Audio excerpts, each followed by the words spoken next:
여보세요? 정신 차려요! 깊은 산속 낙엽 사이에서 고급 정장 차림의 남자가 쓰러져 있었습니다. 신만이 이정희는 급히 남자를 흔들었어요. 숨은 붙어 있네.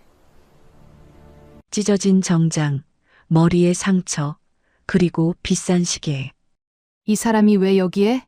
이정희는 남자를 업고 움막으로 향했습니다. 하지만 이정희는 몰랐어요. 이 남자가 누구인지, 그리고 왜 여기에 혼자 쓰러져 있는지, 과연 무슨 일이 있었던 걸까요? 오늘 사연 시작하기 전 무료 버튼인 구독과 좋아요 버튼 부탁드리며 어디서 듣고 계신지 댓글 남겨주세요. 반갑게 인사드릴게요. 오늘 사연 시작합니다. 어느 가을밤이었습니다. 재벌 대성그룹 회장 강명진은 외부 일정을 마치고 집으로 돌아가는 길이었습니다. 70을 넘긴 나이지만 그는 여전히 정정했고 무엇보다 자신의 힘을 믿고 있었습니다. 운전기사가 모는 검은색 세단은 도심을 벗어나 한적한 외곽도로를 달리고 있었죠. 회장님, 조금만 더 가시면 됩니다. 기사의 목소리가 들렸지만 강명진은 대답하지 않았습니다. 창밖을 바라보며 오늘 만났던 사람들의 얼굴을 떠올리고 있었습니다.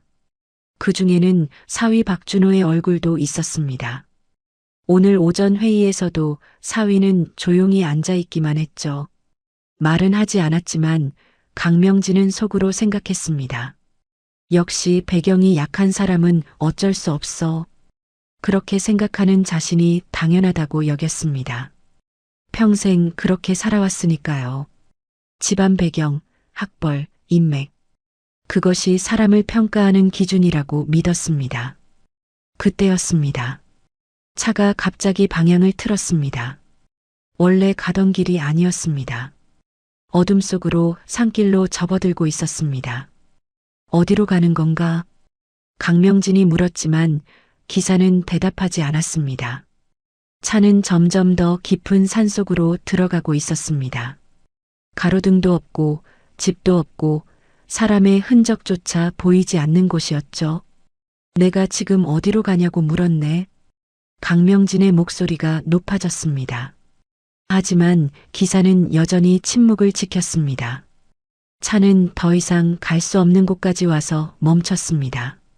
주변은 칠흑 같은 어둠뿐이었습니다. 나무들이 빼곡히 들어서 있고 바람 소리만 들렸습니다. 기사가 문을 열고 내렸습니다.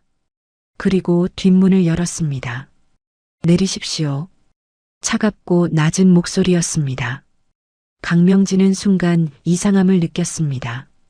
이 사람은 자신이 아는 기사가 아니었습니다. 목소리도 다르고 말투도 달랐습니다. 당신 누구야? 강명진이 물었을 때 누군가 뒤에서 그의 팔을 잡아당겼습니다. 힘이 셌습니다. 저항할 틈도 없이 강명진은 차 밖으로 끌려 나왔습니다. 여기가 어디야? 대체 무슨 짓이야? 강명진은 소리쳤지만 대답은 없었습니다. 그를 끌어낸 사람은 2명이었습니다. 얼굴을 가리고 있어서 누군지 알 수 없었죠. 왜 이러는 거야? 내가 누군지 알아? 강명진의 목소리는 떨리고 있었습니다. 두려움 때문이었습니다. 평생 남을 내려다보며 살았던 그였지만 지금 이 순간만큼은 자신이 얼마나 약한 존재인지 느껴졌습니다. 살려줘, 돈이 필요한 거야? 얼마든지 줄 수 있어. 강명진은 애원했습니다. 하지만 두 사람은 아무 말도 하지 않았습니다. 그저 강명진을 나무 밑으로 끌고 갔을 뿐이었습니다. 낙엽이 쌓인 땅 위였습니다. 차가운 바람이 얼굴을 스쳤습니다. 둔탁한 소리가 났습니다. 뒤통수에 무언가 강하게 부딪혔습니다. 시야가 흔들렸습니다. 다리에 힘이 풀렸습니다. 강명진은 그대로 바닥에 쓰러졌습니다. 신음소리가 새어나왔지만 더 이상 아무것도 할 수 없었습니다. 의식이 서서히 멀어져 갔습니다. 귓가에서 발소리가 멀어지는 것이 느껴졌습니다. 차 시동 거는 소리가 들렸습니다. 그리고 그 소리마저 점점 작아졌습니다. 고요함만이 남았습니다.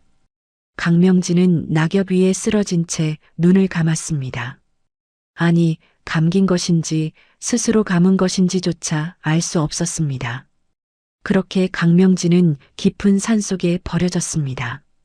아무도 모르는 곳에, 아무도 찾지 않는 곳에, 밤은 깊어갔고 산은 고요했습니다. 바람만이 나뭇가지 사이를 지나가며 소리를 냈습니다. 강명진의 손은 차갑게 식어갔습니다. 숨은 가늘게 이어지고 있었지만 얼마나 더 버틸 수 있을지 알 수 없었습니다. 하늘에는 구름이 잔뜩 끼어 있었습니다. 별 하나 보이지 않았습니다. 달빛조차 없는 깜깜한 밤이었습니다. 강명진은 그 어둠 속에서 홀로 남겨졌습니다. 평생 권력을 쥐고 살았던 남자가 이제는 아무것도 아닌 존재가 되어버렸습니다. 누가 이런 일을 꾸몄는지, 왜 이런 일이 벌어졌는지 그는 알지 못했습니다. 다만 한 가지는 확실했습니다. 누군가 자신을 죽이려 했다는 것, 그리고 그 누군가는 자신과 가까운 사람일 거라는 것. 강명진의 의식은 완전히 꺼져갔습니다. 그날 밤 재벌회장 강명진은 세상에서 사라졌습니다. 시간은 며칠 전으로 돌아갑니다. 대성그룹 회장 강명진에게는 가족이 많지 않았어요. 아내는 10년 전에 세상을 떠났고 자식은 딸 하나뿐이었죠.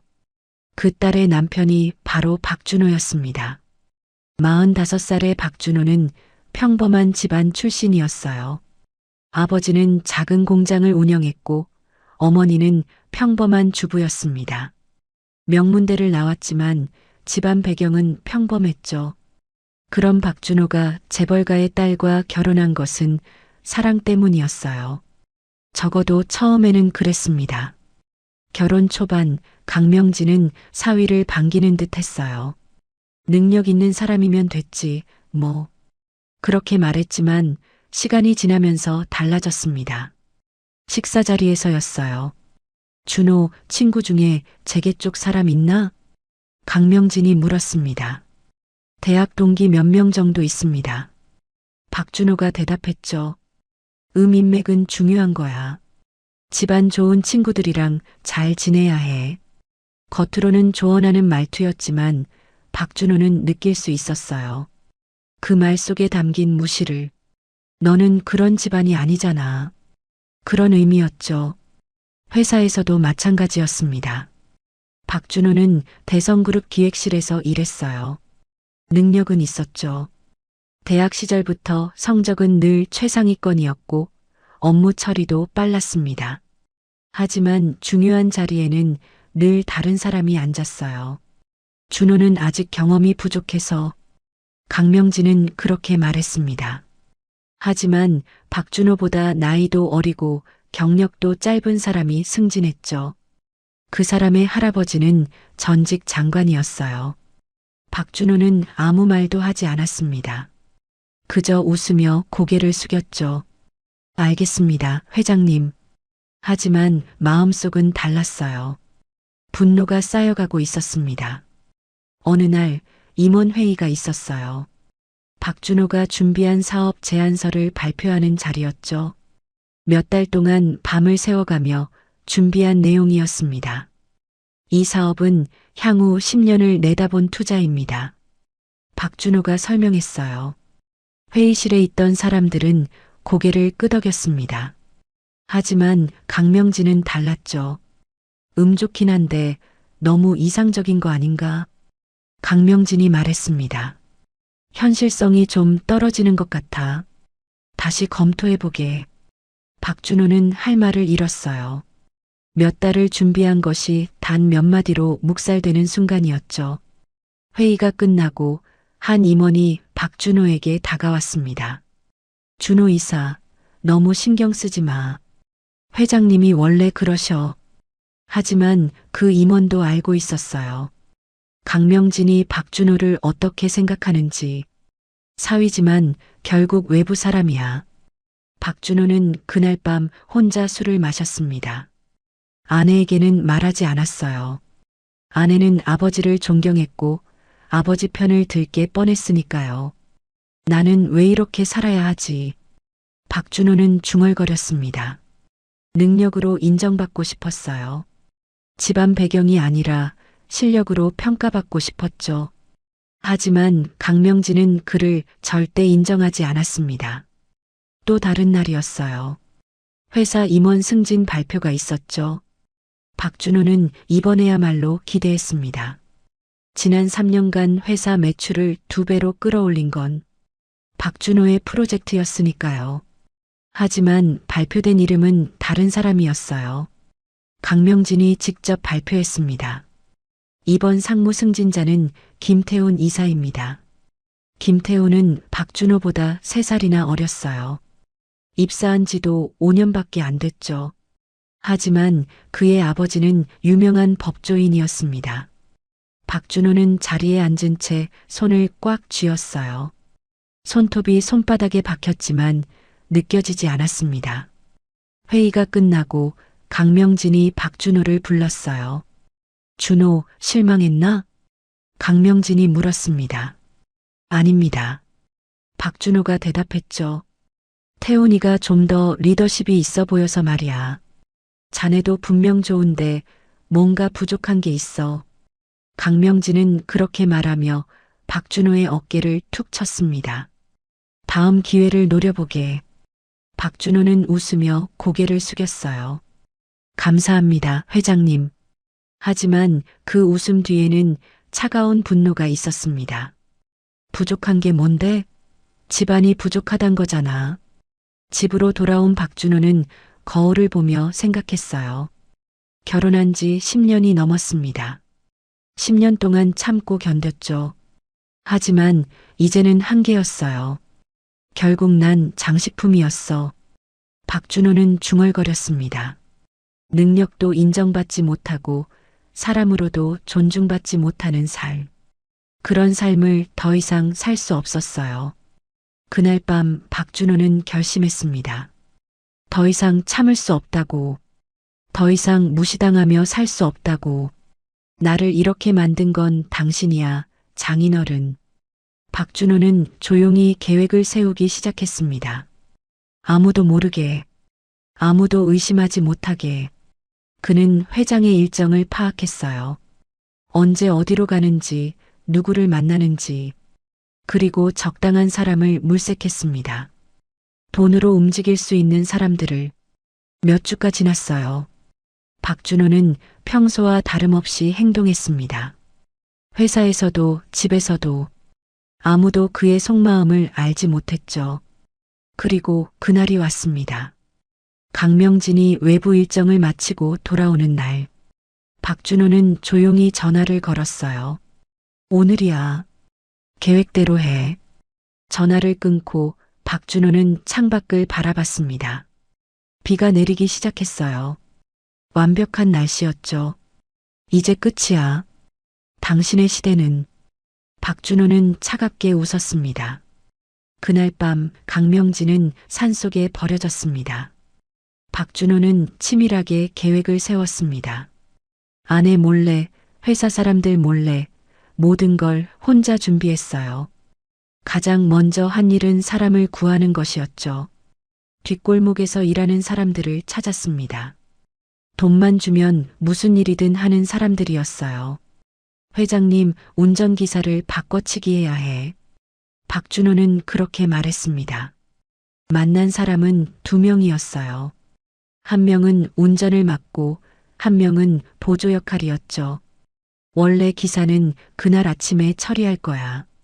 크게 다치지 않게, 하지만 운전은 못하게. 박준호가 설명했어요. 그러면 회사에서 대리 기사를 부를 거야. 그때 자네들이 들어가는 거지. 두 사람은 고개를 끄덕였습니다. 흔적을 남기면 안 돼. 절대로. 박준호는 다시 한번 강조했죠. 사고처럼 보이게 해야 해. 산길에서 미끄러진 것처럼. 돈을 받은 만큼 일은 확실히 하겠다는 표정이었어요. 박준호는 회장의 스케줄을 확인했습니다. 매주 월요일 아침 회장 비서가 일정표를 보냈어요.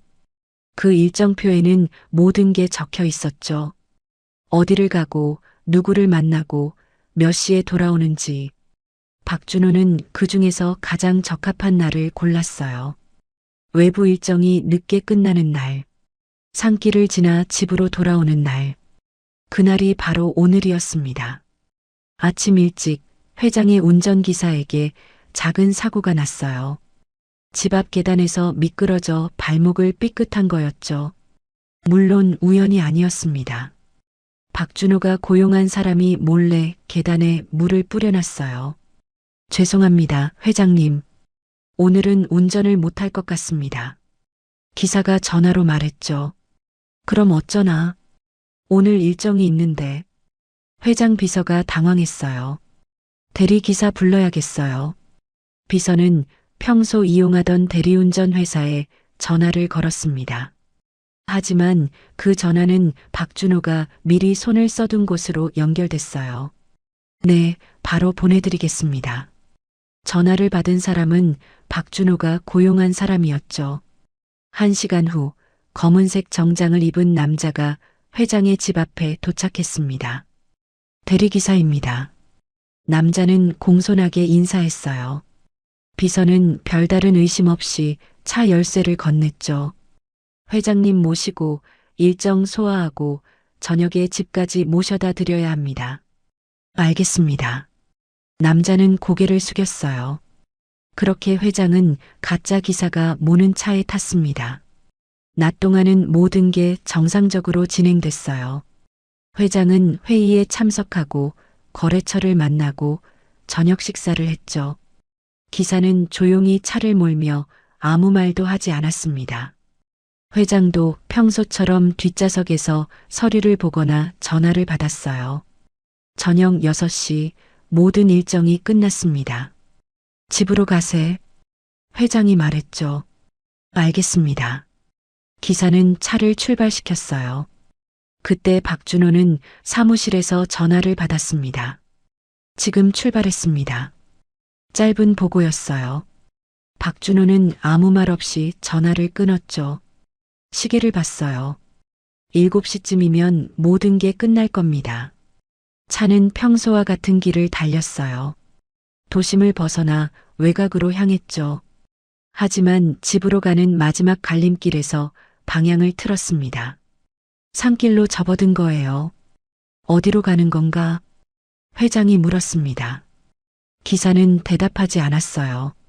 차는 점점 더 깊은 산속으로 들어갔죠. 내가 지금 어디로 가냐고 물었네. 회장의 목소리가 높아졌습니다. 하지만 기사는 여전히 침묵했어요. 차는 더 이상 갈 수 없는 곳까지 와서 멈췄습니다. 칠흑같이 어두운 곳이었죠. 기사가 문을 열고 내렸어요.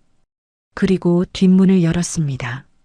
그때 숲속에서 또 한 명이 나타났어요. 박준호가 고용한 두 번째 사람이었죠. 내리십시오. 차갑고 낮은 목소리였습니다. 회장은 저항했지만 소용없었어요. 두 사람에게 끌려 나왔죠. 왜 이러는 거야? 내가 누군지 알아? 회장이 소리쳤지만 대답은 없었습니다. 둔탁한 소리가 났어요. 회장은 쓰러졌고 두 사람은 재빨리 차에 올라탔습니다. 엔진 소리가 멀어졌어요. 그렇게 회장은 산속에 홀로 남겨졌습니다. 그 시각 박준호는 사무실에서 전화를 받았어요. 끝났습니다. 짧은 보고였죠. 박준호는 전화를 끊고 창밖을 봤습니다. 비가 내리고 있었어요. 모든 흔적이 지워지겠군. 박준호는 조용히 미소 지었습니다. 가방을 챙겨 퇴근 준비를 했어요. 평소와 다름없이 집에 도착했을 때 아내가 기다리고 있었습니다. 왜 이렇게 늦었어요? 일이 좀 있었어. 미안. 박준호는 자연스럽게 대답했어요. 저녁을 먹으며 아내와 대화를 나눴죠. 아내는 아무것도 몰랐어요. 남편이 오늘 무슨 일을 저질렀는지 밤이 깊어갔습니다. 박준호는 침대에 누워 천장을 봤어요. 죄책감은 없었습니다. 오히려 후련했죠. 이제 시작이야. 박준호는 눈을 감았습니다. 그날 밤 박준호는 편안하게 잠들었어요. 강원도 깊은 산속이었습니다. 여자 10만이 이정희는 새벽부터 산을 오르고 있었어요. 63의 나이지만 발걸음은 가벼웠죠. 산삼을 캐며 평생을 산에서 보낸 사람이었습니다. 오늘은 어디쯤 가볼까? 이정희는 혼잣말을 하며 걸었어요. 산은 고요했습니다. 새소리만 들릴 뿐이었죠. 낙엽을 밟으며 한참을 걸어 올라갔어요. 평소에는 잘 오지 않던 깊은 곳이었습니다. 그때였어요. 이상한 소리가 들렸습니다. 신음소리였어요. 이정희는 걸음을 멈추고 귀를 기울였죠. 누구 있어요? 대답은 없었습니다. 하지만 신음소리는 계속 들렸어요. 이정희는 조심스럽게 소리가 나는 쪽으로 다가갔습니다. 낙엽이 수북이 쌓인 나무 아래였어요. 그곳에 사람이 쓰러져 있었습니다. 아니, 이게 무슨... 이정희는 놀라 가까이 다가갔어요. 고급 정장을 입은 남자였습니다. 하지만 정장은 찢어지고 흙투성이었죠. 얼굴에는 상처가 있었고 머리에서는 피가 흘렀어요. 여보세요. 정신 차려요. 이정희가 남자를 흔들었습니다. 남자는 눈을 뜨지 못했어요. 하지만 숨은 붙어 있었습니다. 가늘게, 아주 가늘게. 이러다 죽겠네. 이정희는 급히 남자의 상태를 살폈어요. 맥박이 약했습니다. 체온도 많이 떨어져 있었죠. 밤새 여기 있었던 모양이었어요. 어쩌지? 여기서 내려가려면 한참인데. 이정희는 고민했습니다. 산에서 내려가려면 2시간은 걸려요. 그 시간 동안 이 남자가 버틸 수 있을지 알 수 없었죠. 일단 움막으로 데려가야겠어. 이정희는 결심했습니다. 산삼을 캐다가 머물던 작은 움막이 있었어요. 여기서 10분 정도 거리였죠. 이정희는 남자를 업으려 했습니다. 하지만 쉽지 않았어요. 남자의 몸은 무거웠고 이정희는 나이든 여자였으니까요.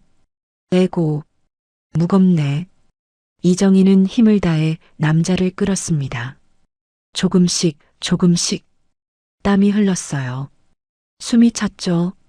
하지만 멈출 수 없었습니다. 이 사람을 여기 두고 가면 죽을 테니까요. 30분이 넘게 걸려 움막에 도착했어요. 작은 나무집이었습니다. 비바람을 피할 정도의 공간이었죠.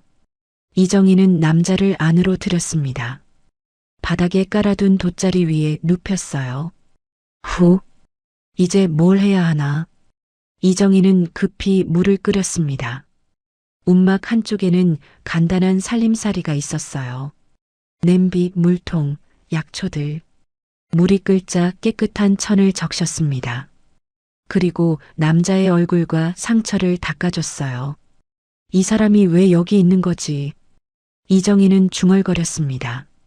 고급 정장, 비싼 시계. 보통 사람이 아니라는 게 느껴졌어요.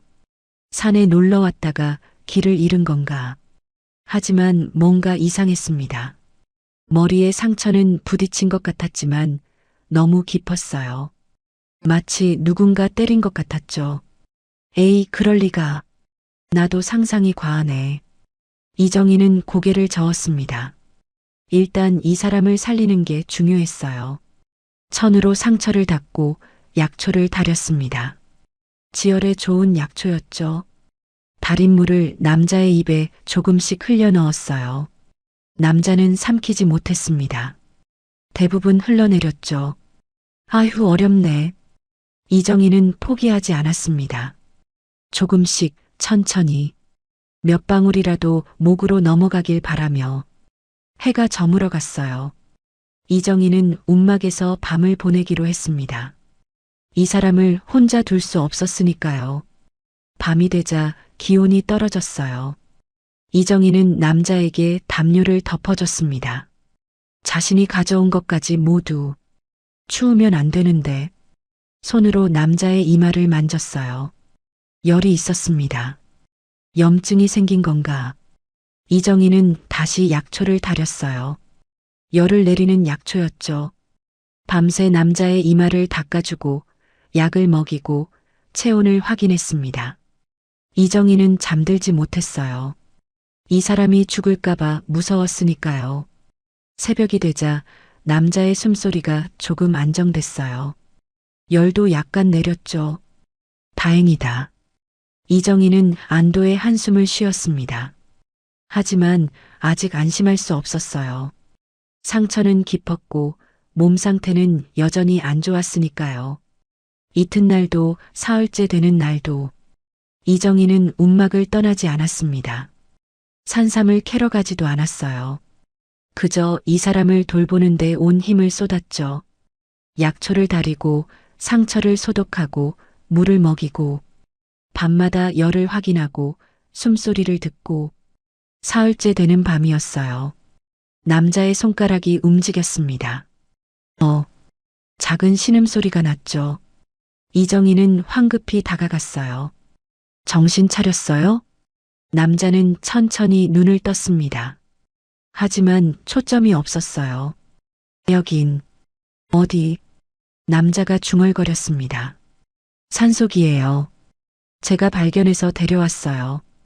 이정희가 말했죠. 남자는 천장을 바라봤어요. 뭔가 생각하려는 듯 했지만 곧 다시 눈을 감았습니다. 의식이 완전히 돌아온 건 아니었어요. 하지만 살아있었습니다. 그것만으로도 다행이었죠. 조금만 더 버텨요. 곧 나아질 거예요. 이정희는 남자의 손을 잡아줬습니다. 차가운 손이었어요. 하지만 맥박이 뛰고 있었습니다. 생명이 이어지고 있었죠. 움막에서의 시간은 길고 고됐습니다. 이정희는 하루도 쉬지 않고 강명진을 돌봤어요. 새벽이면 산에서 약초를 캐왔습니다. 지혈에 좋은 것, 열을 내리는 것, 기력을 회복시키는 것. 달인 약을 시켜서 남자의 입에 조금씩 넣어줬죠. 밤마다 열을 재고 상처를 소독하고 호흡을 확인했습니다. 비 오는 밤에도 남자 곁을 지켰어요. 비 오는 밤엔 조심해야 해요. 이정희는 남자에게 말을 걸었습니다. 남자는 대답하지 못했지만 이정희는 계속 말했어요. 저는 이정희라고 해요. 10만이죠. 당신은 누구예요? 왜 산에 쓰러져 있었죠? 대답은 없었습니다. 하지만 이정희는 괜찮았어요. 혼자 말하는 게 익숙했으니까요. 열흘째 되는 날이었습니다. 남자가 눈을 떴어요. 이번엔 달랐습니다. 초점이 있었죠. 여긴 어디입니까? 남자가 물었습니다. 목소리는 약했지만 의식은 있었어요. 산속 움막이에요. 제가 당신을 발견해서 데려왔어요. 이정희가 대답했습니다. 남자는 천장을 바라봤어요. 뭔가 생각하려는 듯 했습니다. 하지만 곧 고개를 저었죠. 기억이 안 나네요. 남자가 중얼거렸습니다. 괜찮아요. 천천히 생각해 보세요. 이정희는 따뜻한 물을 떠왔어요. 일단 물부터 드세요. 남자는 천천히 물을 마셨습니다. 손이 떨렸지만 혼자 잔을 들 수 있었어요. 고맙습니다. 남자가 말했죠. 천만에요. 당신 이름은 뭐예요? 이정희가 물었습니다. 남자는 입을 열려다 멈췄어요. 이마에 주름이 잡혔습니다. 모르겠어요. 기억이 안 나요. 남자는 당황한 표정이었어요. 왜 여기 있었는지도 어디서 왔는지도. 이정희는 놀랐습니다. 기억을 잃으신 거예요? 남자는 고개를 끄덕였어요. 손으로 머리를 짚었죠. 상처가 있는 곳이었습니다. 아마 머리를 다쳐서 그런 것 같아요. 시간이 지나면 돌아올 거예요. 이정희는 남자를 안심시켰어요. 지금은 살아나는 게 먼저예요. 남자는 천천히 고개를 끄덕였습니다. 그날부터 남자는 조금씩 회복됐어요. 스스로 앉을 수 있게 됐고 이정희가 끓여준 죽도 먹었습니다. 천천히 드세요. 이정희는 옆에서 지켜봤어요. 남자는 조금씩 숟가락을 떴습니다. 맛있네요. 남자가 말했습니다. 산에서 캔 나물로 끓인 거예요. 몸에 좋아요. 이정희는 웃으며 대답했어요. 며칠이 더 지나자 남자는 걸을 수 있게 됐습니다. 움막 밖으로 나가 햇빛을 봤어요. 날씨가 좋네요. 남자가 말했죠. 그러게요. 오늘은 특히 따뜻해요. 이정희도 함께 밖으로 나왔습니다. 두 사람은 나란히 앉아 하늘을 봤어요. 당신이 아니었으면 전 죽었을 거예요. 남자가 말했습니다. 당연한 일을 했을 뿐이에요. 이정희가 대답했죠. 사람이 쓰러져 있는데 그냥 지나칠 순 없잖아요. 남자는 이정희를 바라봤습니다. 주름진 얼굴이지만 따뜻한 미소가 있었어요. 고맙습니다. 정말로. 며칠 후 남자는 이정희를 도왔습니다. 장작을 패고 물을 길어오고 약초를 다듬었어요. 이렇게 하는 게 맞나요?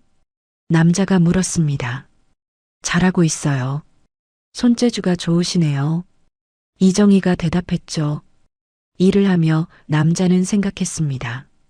나는 누구지? 어디서 왔을까? 손을 보니 굳은 살이 없었어요. 일을 많이 해본 손이 아니었죠. 하지만 움직임은 정확했습니다. 뭔가 배운 사람 같았어요. 혹시? 남자가 이정희에게 물었습니다. 제 옷이나 소지품에서 뭔가 발견하신 거 없나요? 이정희는 고개를 저었어요. 옷은 찢어져서 다 버렸어요. 주머니에는 아무것도 없었고요. 그렇군요. 남자는 아쉬워했습니다. 단서가 하나도 없었죠. 걱정 마세요. 언젠간 기억이 돌아올 거예요. 이정희는 남자를 위로했습니다.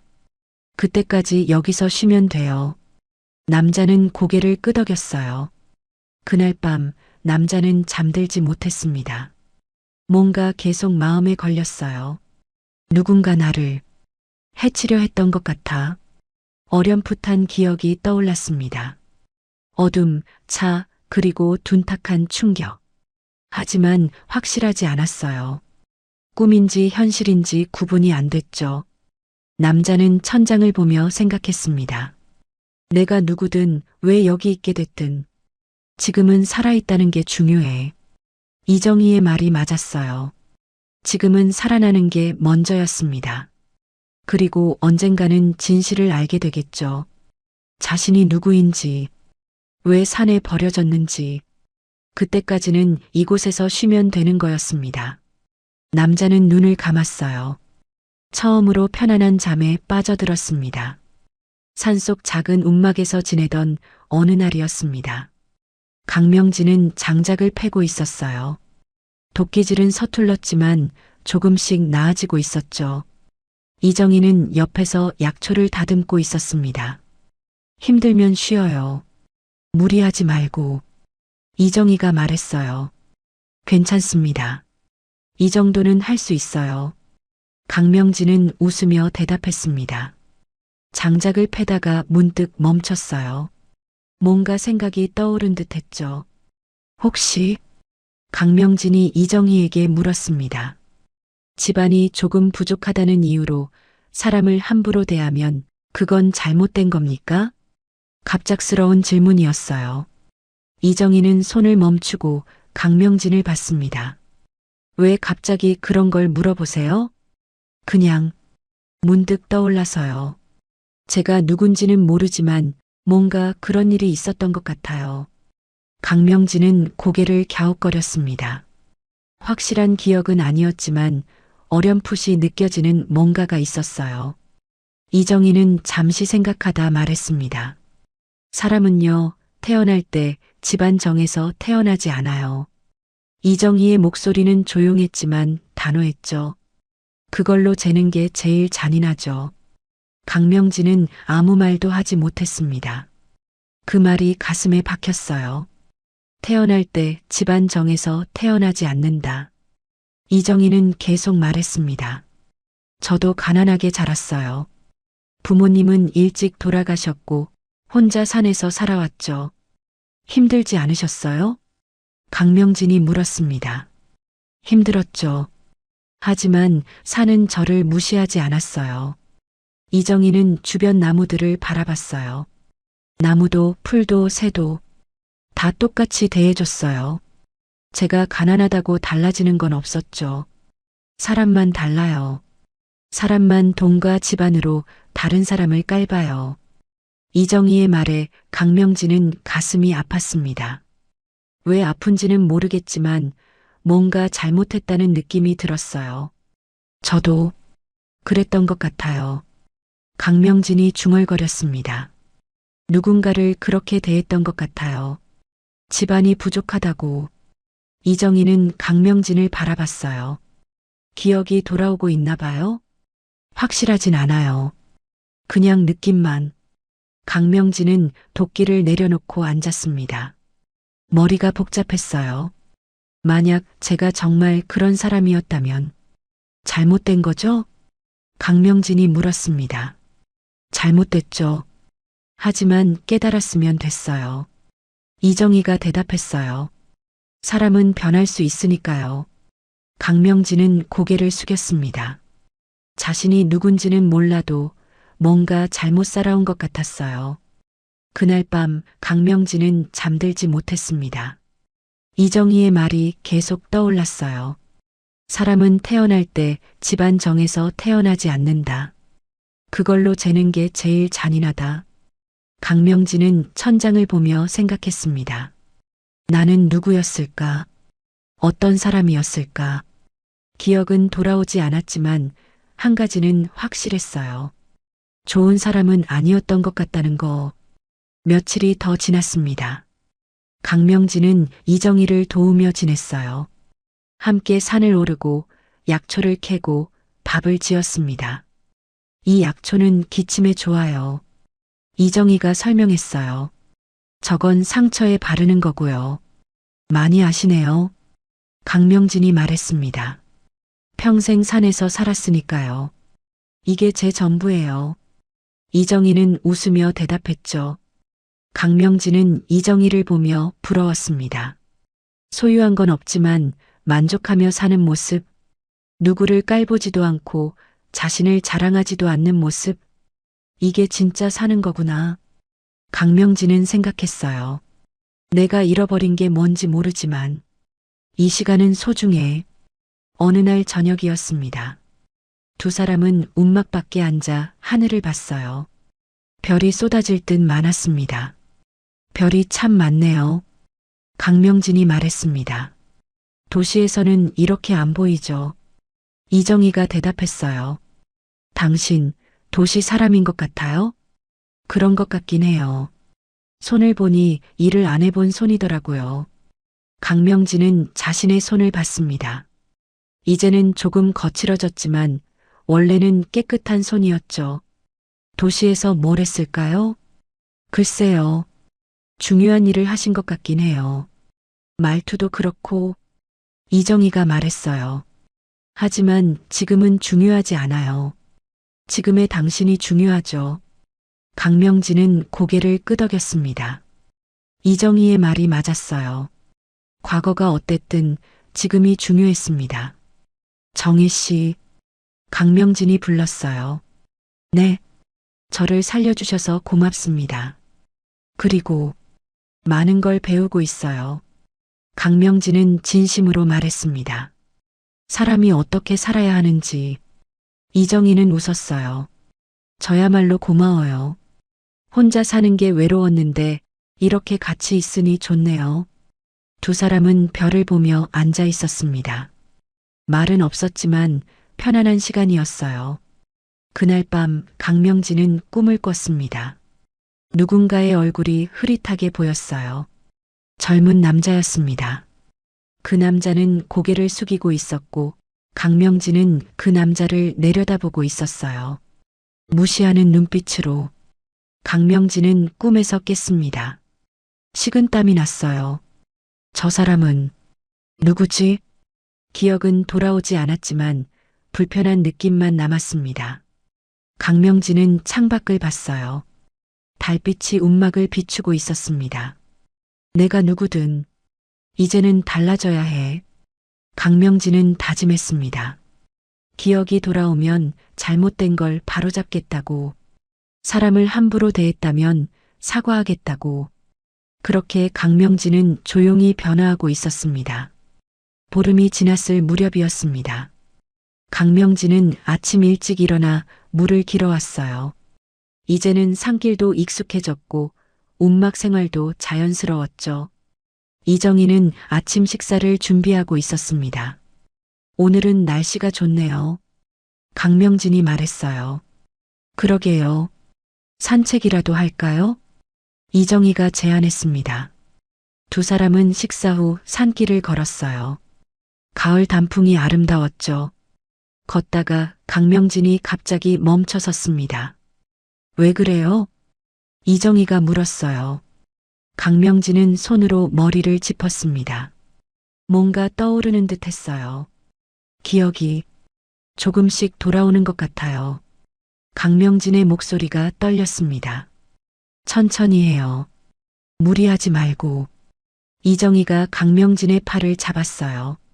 강명진은 눈을 감았습니다. 그리고 천천히 떠올렸죠. 차 안의 모습, 어둠 속으로 가는 길, 그리고 뒤통수의 충격. 누군가 저를 죽이려 했어요. 강명진이 중얼거렸습니다. 뭐라고요? 이정희가 놀라 물었어요. 산속에 버려진 거예요. 누군가 일부러. 강명진은 눈을 떴습니다. 이제 기억이 선명해졌어요. 저는 강명진입니다. 회사를 경영하는 사람이에요. 회장님이셨군요. 이정희는 놀랐습니다. 강명진은 고개를 끄덕였어요. 그리고 누가 저를 여기 버렸는지도 알 것 같아요. 강명진의 얼굴이 굳었습니다. 사위, 박준호. 그 이름을 떠올리자 모든 게 연결됐어요. 회의 때의 무시, 승진에서의 제외, 차갑게 대했던 태도들. 제가 먼저 잘못했네요. 강명진은 한숨을 쉬었습니다. 무슨 말씀이세요? 이정희가 물었어요. 사위를 사람으로 보지 않았어요. 집안이 부족하다는 이유로. 강명진은 바위에 앉았습니다. 능력도 있고 성실한 사람이었어요. 하지만 전 그걸 인정하지 않았죠. 왜요? 배경이 약하니까요. 그게 제 기준이었어요. 강명진의 목소리는 낮았습니다. 매번 무시했어요. 말로는 하지 않았지만 태도로 보여줬죠. 이정희는 조용히 들었어요. 회의 때마다 그 아이 의견은 묵살했고 승진 기회도 주지 않았어요. 강명진은 고개를 숙였습니다. 심지어 식사 자리에서도 은근히 깔봤어요. 그 아이 집안을. 그랬군요. 이정희가 말했어요. 그래서 사위분이 네, 복수한 거예요. 저를 죽이려고.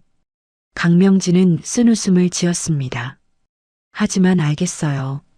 내가 먼저 그 아이를 죽였다는 걸. 무슨 뜻이에요? 사람으로서의 자존심을 죽였어요. 10년 동안 매일같이. 강명진의 눈에 눈물이 맺혔습니다. 조금씩 그러나 꾸준히 짓밟았어요. 그 아이의 자존심을. 이정희는 강명진의 어깨에 손을 올렸어요. 깨달으셨으면 됐어요. 하지만 늦었어요. 이미 그 아이는 돌이킬 수 없는 선택을 했고, 강명진은 얼굴을 감쌌습니다. 제 잘못이에요. 전부 다. 회장님, 이정희가 불렀어요. 그 아이가 잘못한 건 분명해요. 사람을 죽이려 한 건 용서받을 수 없죠. 하지만 회장님도 잘못하셨어요. 그건 인정해야 해요. 이정희의 목소리는 단호했습니다. 둘 다 잘못했어요. 그 아이는 복수를 선택했고, 회장님은 사람을 무시했고, 강명진은 고개를 끄덕였어요. 맞아요. 전 죄가 없다고 할 수 없어요. 두 사람은 한참 동안 말이 없었습니다. 바람만 나뭇가지 사이를 스쳐 지나갔어요.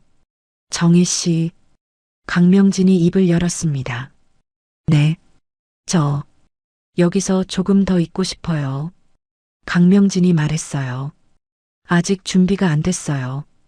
돌아갈. 이정희는 강명진을 바라봤습니다. 무슨 준비요? 마음의 준비요. 제대로 사과하고 제대로 바로잡을. 강명진은 하늘을 올려다봤어요. 여기서 배웠어요. 사람이 어떻게 살아야 하는지. 그럼 천천히 생각해요. 서두를 필요 없어요. 이정희가 말했습니다. 고맙습니다. 강명진은 진심으로 말했어요. 정희 씨가 아니었으면 전 아무것도 깨닫지 못했을 거예요. 제가 뭘 했다고요? 그냥 당연한 말 했을 뿐이에요. 이정희는 웃었습니다. 아니에요. 당신은 제 인생을 바꿔줬어요. 강명진도 웃었어요. 진심 어린 미소였죠. 그날 밤 강명진은 오래 생각했습니다. 돌아가면 어떻게 해야 할지, 박준호에게 뭐라고 말해야 할지, 회사는 어떻게 할지. 하지만 한 가지는 확실했어요. 예전의 강명진으로는 돌아가지 않겠다는 것. 사람을 배경으로 판단하지 않겠다는 것. 누구든 존중하며 대하겠다는 것. 내가 먼저 잘못했어. 그 책임은 져야 해. 강명진은 다짐했습니다. 하지만 이제는 다르게 살 거야. 창밖으로 달이 떠올랐어요. 밝은 달빛이 움막을 비췄습니다. 강명진은 처음으로 편안하게 잠들 수 있었어요. 죄책감은 있었지만 방향은 알게 됐으니까요. 어떻게 살아야 하는지, 무엇을 바로 잡아야 하는지. 이제 강명진은 완전히 변한 사람이 되었습니다. 한 달이 지났습니다. 강명진은 산에서 내려갈 준비를 했어요. 이정희와 함께 마지막 산책을 했습니다. 정말 가시는 거예요? 이정희가 물었어요. 네. 이제 돌아가야 해요. 바로잡을 게 많으니까요. 강명진이 대답했습니다. 회사는 어떻게 하실 거예요? 모르겠어요. 아직은. 강명진은 솔직하게 말했어요. 하지만 한 가지는 확실해요. 예전처럼 살진 않을 거예요. 이정희는 고개를 끄덕였습니다. 잘 생각하셨어요. 다음 날 강명진은 산을 내려갔습니다. 마을에 도착해 경찰서로 갔어요. 저는 강명진입니다. 실종 신고가 되어 있을 거예요. 경찰은 깜짝 놀랐습니다. 회장님, 살아계셨습니까? 온 나라가 떠들썩했던 실종 사건이었죠. 경찰은 곧바로 조사를 시작했어요. 강명진은 모든 걸 진술했습니다. 누가 자신을 산에 버렸는지, 어떻게 살아남았는지. 며칠 후 박준호가 체포됐습니다. 증거는 충분했어요. 대리기사로 위장한 사람들의 진술, 통화 기록, 동거래 내역.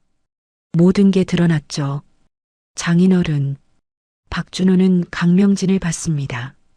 강명진은 조용히 박준호를 바라봤어요. 준호. 강명진이 불렀습니다.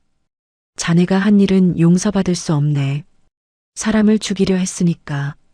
박준호는 고개를 숙였어요. 하지만 나도 잘못했어. 강명진의 말에 박준호가 고개를 들었습니다. 10년 동안 자네를 무시했어. 사람으로 대하지 않았지. 강명진의 목소리는 떨렸어요. 집안이 부족하다는 이유로 자네 자존심을 짓밟았어. 회장님, 미안하네. 진심으로.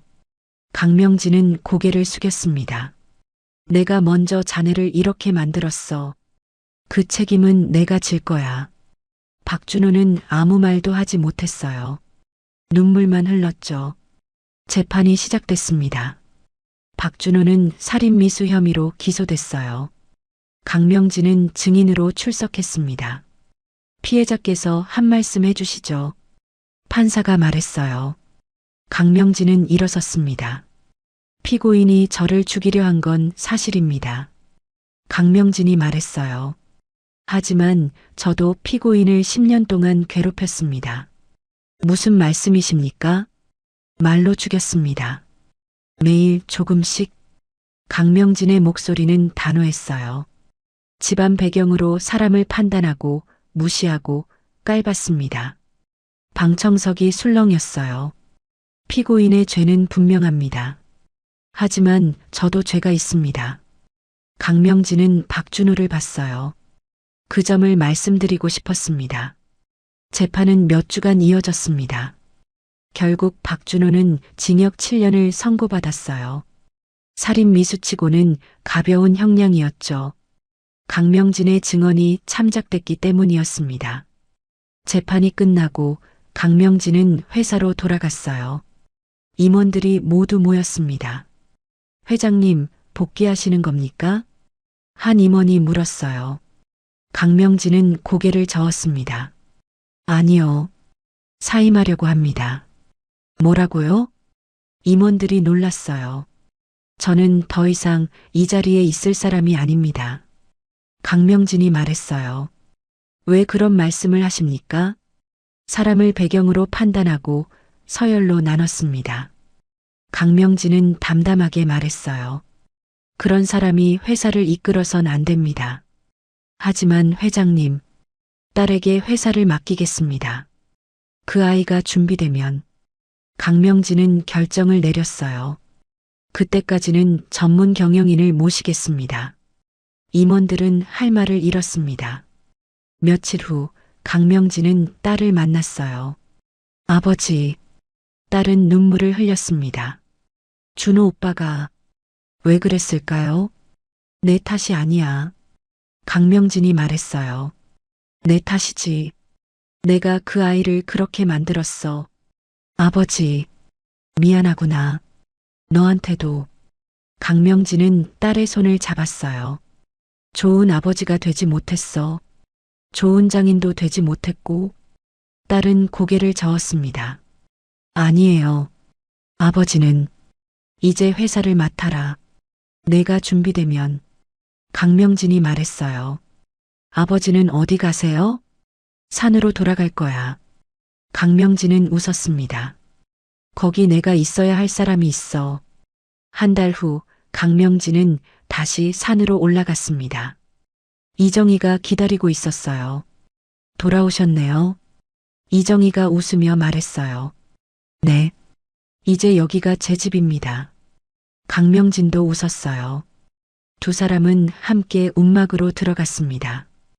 회사는 어떻게 됐어요? 이정희가 물었어요. 그만뒀어요. 이제 딸이 맡을 거예요. 잘하셨어요. 이정희가 말했습니다. 사람을 서열로 나누는 자리엔 다시 서고 싶지 않았어요. 강명진이 말했어요. 여기서 정혜 씨와 함께 사는 게 더 좋아요. 이정희는 강명진을 바라봤어요. 정말 괜찮으세요? 이렇게 사는 게 괜찮아요. 아니, 행복해요. 강명진은 진심으로 말했습니다. 처음으로 제대로 사는 것 같아요. 두 사람은 산 아래 작은 집으로 내려갔습니다. 마을 사람들과 인사하고 텃밭을 가꾸고 조용히 살았어요. 강명진은 더 이상 회장이 아니었습니다. 그저 이정희 옆에 있는 한 사람이었죠. 어느 가을날이었어요. 강명진과 이정희는 단풍 구경을 갔습니다. 아름답네요. 강명진이 말했어요. 그러게요. 매년 봐도 아름다워요. 이정희가 대답했습니다. 정희 씨, 강명진이 불렀어요. 네, 고맙습니다. 저를 살려주셔서, 사람으로 만들어주셔서. 강명진은 진심으로 말했어요. 천만에요. 저야말로 고마워요. 이정희가 웃었습니다. 혼자 살던 제 인생에 함께할 사람이 생겼잖아요. 두 사람은 손을 잡고 걸었습니다. 낙엽 밟는 소리가 경쾌했어요. 강명진은 행복했습니다. 권력도 돈도 없었지만 진짜 사람으로 사는 게 이런 거구나 싶었죠. 그렇게 강명진은 새로운 삶을 시작했습니다. 산속에서 이정희와 함께 과거를 뒤로하고 진짜 사람으로. 여러분은 이 이야기를 보시면서 어떤 생각이 드셨나요? 강명진 회장의 선택, 여러분이라면 어떻게 하셨을까요? 그리고 박준호의 복수, 이해가 되시나요? 아니면 용서할 수 없으신가요? 댓글로 여러분의 생각을 들려주세요. 오늘 사연 들어주셔서 감사드리며 지금까지 말하지 못할 사연이었습니다.